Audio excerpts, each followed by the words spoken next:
trigger latch, that's what we call the latch that we use on all our injection molded cases. The cool thing with that trigger latch is so easy to get into, but we also have a way to lock it. And we are, I believe, the only case company in the world that has a latch that's lockable that's accepted by the TSA, the Transportation Security Administration. Right. Where it's got this symbol and they recognize it in the airport. So if they want to get in it and inspect it, they have special keys and they won't pop the locks. We make a lot of golf cases. And what we found after 9/11 is we were having huge amounts of requests for replacement latches. This is our old latch before we had the TSA latch. And what would happen is people would play golf and the nitrites in the fertilizer, which is how they make a fertilizer bomb, would set off alarms in the airport. And so they'd go in with a screwdriver and they'd bust the locks off. And then they tape the case back up. Oh, it's just golf clubs again.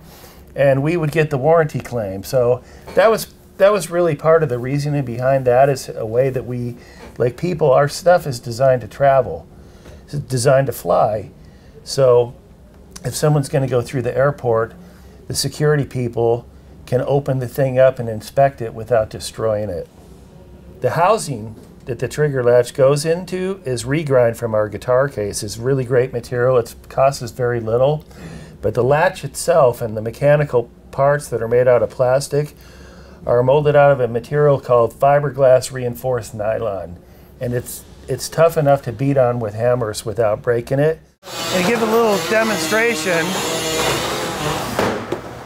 okay, I hit that thing as hard as I could with this friggin' hammer, and you can't even tell.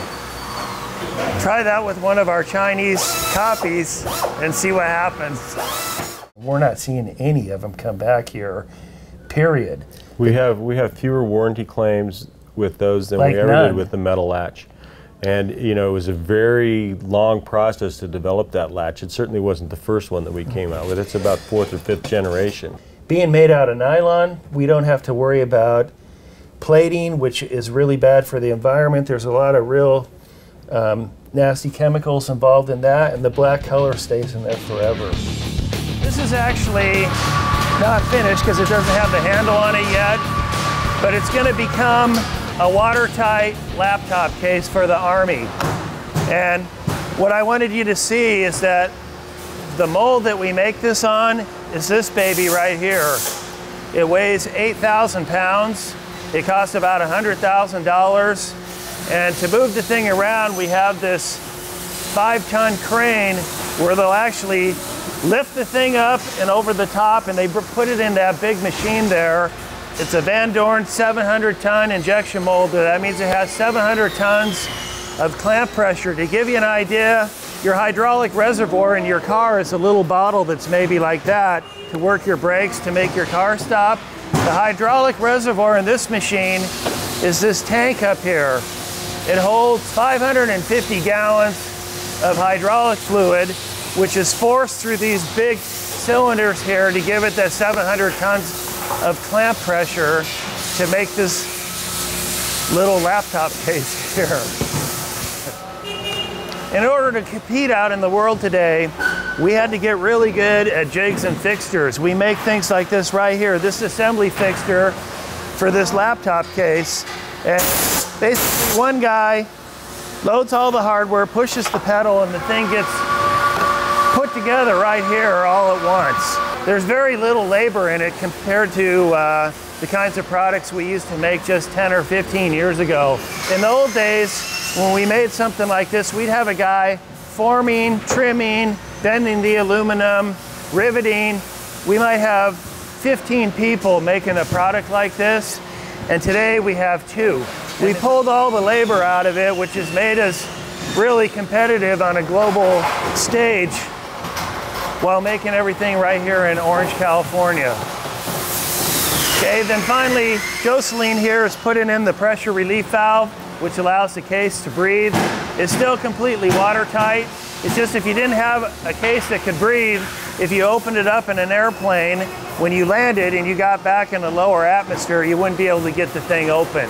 So she puts the valve in, she inspects the O-ring seal, and installs it into the groove there, and that's it. And we had some really good mentoring. You know, we knew Leo Fender back in the old days when he was doing G&L, and we'd work with him. And I remember I'd hear from Hartley Peavy every once in a while, and I would just hang on every word that he said. Hartley Peavy's a great inspiration. He really is a guy that knows how to motivate you just with a few words. And he kind of mentored us in a few years when it was really difficult for us, and I'd like to thank him for that. Steve and I, we've been best friends since we were kids, and you see a lot of business partners, you know, when you have to work alongside of somebody like 17 hours a day when we started this place, and you don't have any money, and you wonder why you did it in the first place. And we've just had a way of encouraging each other, getting along sensationally. We really haven't had a fight since we were in the garage. And you can't blame us then. It was pretty miserable back then. He hit me in the jaws one night so hard I couldn't chew for a week, but I deserved it. Yeah, I don't even remember that. You know, I only remember the good times. But it's been 31 years and we get along great, you know.